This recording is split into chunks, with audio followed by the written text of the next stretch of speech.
You wake up in the morning, you pull on a cotton T-shirt, maybe pour yourself a cold glass of apple juice. Yeah, just your standard morning routine. Exactly. And you do these things without really giving them a second thought, right? Yeah. By the time you sit down for breakfast, you have interacted with, I don't know, a dozen different manufactured objects. And you completely take for granted how they actually got into your hands. Totally. But what if those seemingly boring, everyday objects are secretly hiding these wild histories? We are talking about sagas involving deadly poisons, ancient Roman emperors, and cow urine. Right, because hundreds of years ago, almost everything a person owned was made by hand. Yeah. Often by the person themselves or maybe someone in their village. But today, the manufacturing processes behind the items we use daily are entirely invisible to us. We just see the finished product sitting on a store shelf. Exactly. And because of that disconnect, we completely miss the sheer ingenuity, the bizarre historical trial and error, and the extensive industrial choreography that goes into creating our modern world. Which is really the mission of our deep dive today. We've got our hands on some fascinating excerpts from a brilliant book called See How It's Made. It's such a great source. It really is. We are going to shortcut your path to being incredibly well-informed by pulling back the curtain on 4 everyday items. We're going to unpack the invisible, intricate, and sometimes highly unusual manufacturing processes happening right behind the scenes. I'm ready when you are. Okay, let's unpack this, starting with something that seems as fundamental as it gets. Color. Yeah. Specifically, oil paint. Paint is the perfect starting point, honestly. What we think of as just a simple tube of color is actually the result of centuries of chemistry. Both accidental and intentional chemistry. Yes. To really understand paint, you have to break it down to its 2 core mechanics. It is essentially just pigment mixed with a binder. Right. The pigment is the color itself, and the binder is the substance that suspends the pigment and allows it to actually stick to a canvas or a wall. And the source text points out that the 2 most important things about a pigment are that 1, it has to last a long time, and 2, it absolutely cannot fade or change color over time. Which was a massive challenge historically. Oh, for sure. The history of where those pigments came from before modern synthetic chemistry is fascinating. If you were a painter a few centuries ago, your ingredients read like a literal potion recipe. Oh, absolutely. Take Tyrian purple, for example. To get this specific shade, they had to crush up the bodies of tiny sea snails. Whelks. Whelks, yeah. And to produce just 1.5 grams of Tyrian purple pigment, it required 12,000 crushed whelks. Which is just an insane ratio. 12,000. But it explains why that specific shade of purple was so incredibly expensive. At the time, only Roman emperors had the wealth required to afford it. All right. Which is why purple became globally associated with royalty. It was a status symbol derived entirely from the sheer difficulty of the manufacturing process. I was looking at the timeline of some of these other colors, and it just makes you wonder how many failures it took to discover them. Like endless failures, I'm sure. Like, how does someone figure out that feeding a cow a strict diet of mango leaves in Bengal produces a highly prized yellow pigment? Indian yellow. Yeah, that is a wild origin story. Or that crushing cochineal beetles yields the perfect crimson?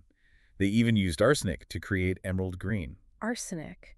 It really points to a profound desperation to capture the colors people saw in the natural world. Yeah, people literally dying for their art. Literally. But, the real structural shift in art did not come from the pigments themselves. No. No, it came from the binder. The modern technique of oil painting was pioneered by a Flemish painter named Jan van Eyck. Around the year 1410, right? Exactly. He used his new invention in his famous 1434 portrait of Giovanni Arnolfini and his wife. His recipe was an interesting mix. He combined glass, ash, and mineral pigments. Then he added linseed oil as the binder, stirred it up, and boiled the entire mixture for an extended period until it became incredibly thick. And once it cooled down, modern oil paint was born. But why was that such a big deal? The crucial realization here is the drying time. Because of that boiled linseed oil binder, Van Eyck's new paint took at least a week to dry. A whole week. Yeah. And today, we might think of a long drying time as an inconvenience, something to be engineered out of a product. But for artists back then, this was a groundbreaking feature. Oh, because they could keep working on it. Exactly. It meant an artist could obsessively rework their picture day after day, blending and perfecting the lighting and the texture until it was just right. It allowed for a level of realism that was previously impossible. It honestly changed the trajectory of art history. It really did. And if you go into a modern manufacturing plant today, the process still echoes what Van Eyck was doing, just on an industrial scale. Right, making a batch of oil paint today takes up to 16 hours from raw materials to the finished tube. It starts with measuring out the pigment, like ultramarine, which, by the way, was originally derived from crushing a semi-precious stone called lapis lazuli. Which sounds so expensive. Yeah. Once the pigment is measured, it goes into an industrial mixer with the linseed oil binder. But simple mixing is not enough to create professional-grade paints. No, the mixture is poured into a milling machine, utilizing a technique that dates back to the 19th century. The paint is forced between three heavy steel rollers. And the immense pressure of these rollers forces the oil to truly wet every single microscopic particle of pigment. It's kind of similar to the difference between roughly chopping coffee beans and grinding them into a fine espresso powder. You're extracting the maximum amount of color and ensuring it spreads out perfectly evenly. That's a great analogy. I also found it interesting how the industry standardizes color today. You would assume a factory just mixes primary colors to save money. Like combining blue and yellow to make green. Right.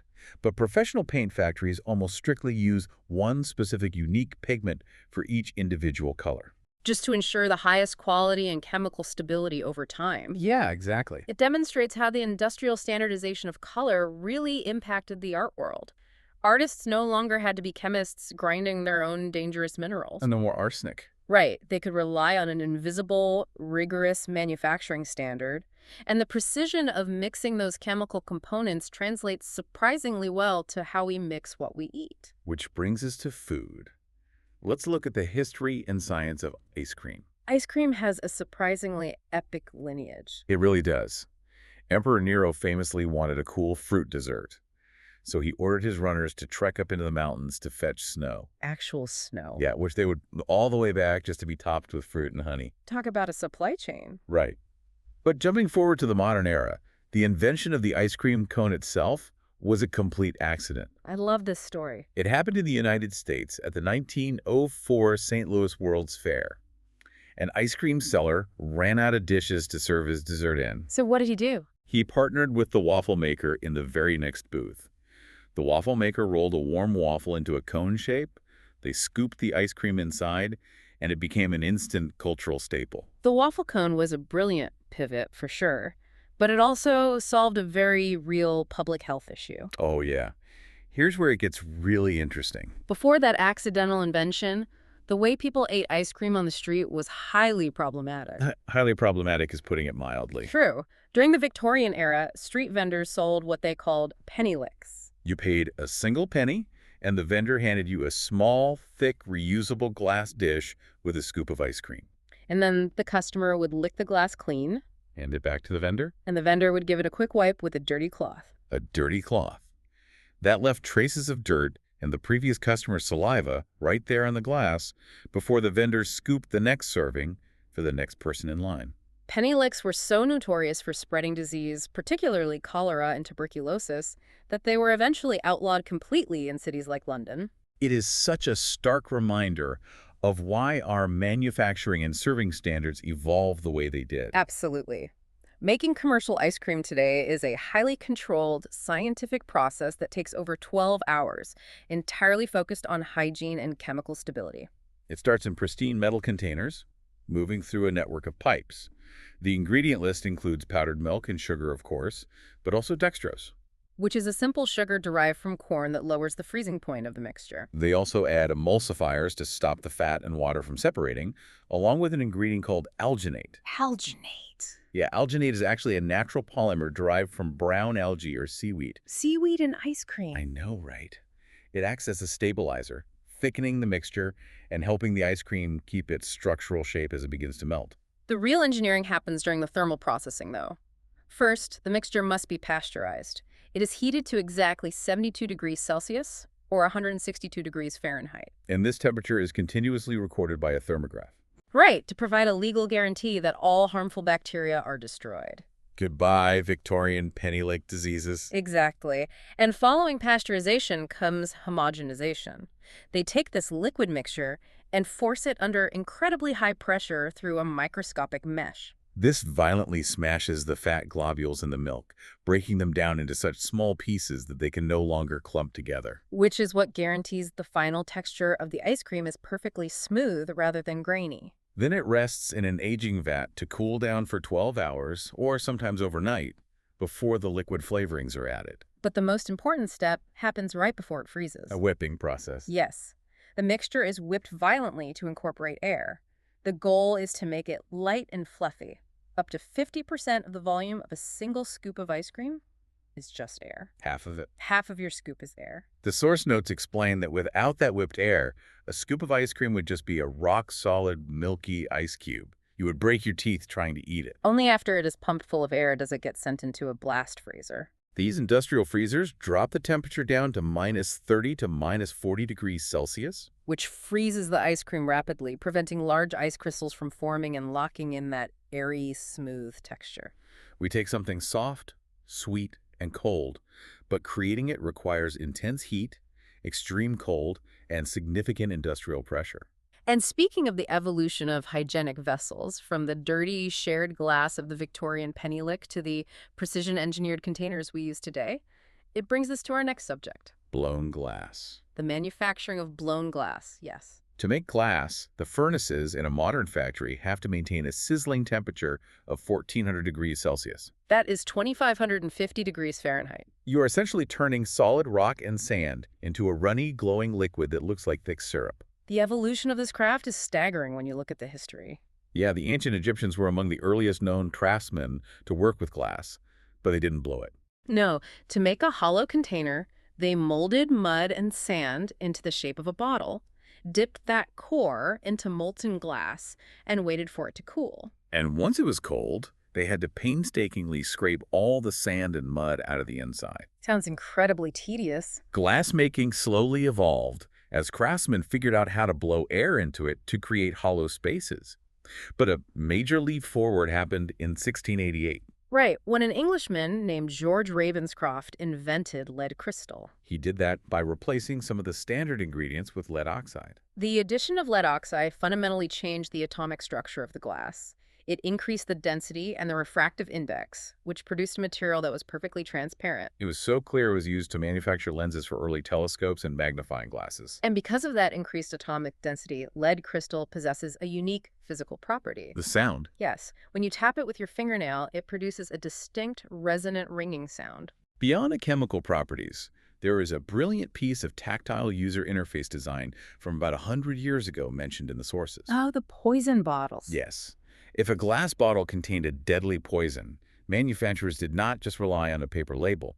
They produced dark blue bottles that featured raised ridges, dots, or the word poison, physically molded right into the glass. The point was a safety feature. Right, so that if you reached into a medicine cabinet in the dark, you would physically feel the bumps and immediately know not to consume the contents. It is a perfect example of design solving a critical human problem. Today, the process of making a simple, high-quality drinking glass from start to finish is a grueling 5-hour gauntlet. It begins by gathering the raw ingredients, sand, lead oxide, and recycled glass. Which is known in the industry as cullet. They melt it all down, and a craftsman gathers a runny glob of this yellow-hot molten glass on the end of a long metal blowpipe. The physical skill required is just mesmerizing. The glass blower exhales hard into the tube, and the glass starts to expand like a balloon. They have to constantly rotate and shape it. They use wooden tools, and they actually roll this 1,300-degree molten glass on a thick pad of soaking wet newspaper. Wet newspaper. The steam generated by the wet newspaper creates a protective barrier that helps smooth the exterior of the glass before it's plunged into a mold. Then they blow into it again so the glass expands to fill the mold, and then comes the finishing process. The top of the glass, where it connects to the blowpipe, is cracked off. They hold it upside down, use a diamond to score a line all the way around, and then run a fine gas flame over that line until the top fractures and falls away. That cracking process leaves a very sharp edge, though. It does. So to fix this, they fire polish the rim, reheating it just enough to melt away any rough or dangerous edges. After that, the glass goes into a lair. L-E-H-R. A layer is a long, temperature-controlled cooling tunnel. The glass must gradually return to room temperature over several hours, Because if glass cools too quickly, the outside shrinks faster than the inside. which causes thermal shock that will instantly shatter the piece. And the quality control at the end of this 5-hour gauntlet is absolutely ruthless. They inspect every single glass. If there's even one tiny air bubble, or the smallest chip, the glass is rejected. They smash it back into cullet, toss it back into the 1400-degree furnace, and start the entire process over again. It is a process that demands intense heat, grit, and precision. Which creates an interesting parallel with our final topic. Yeah, we're moving from a factory floor dealing in rigid, fragile glass to the ballet stage. Looking at the construction of something that looks delicate but is actually built like armor, a pointed shoe. When you watch a ballerina, the entire goal of the performance is an illusion of absolute weightlessness.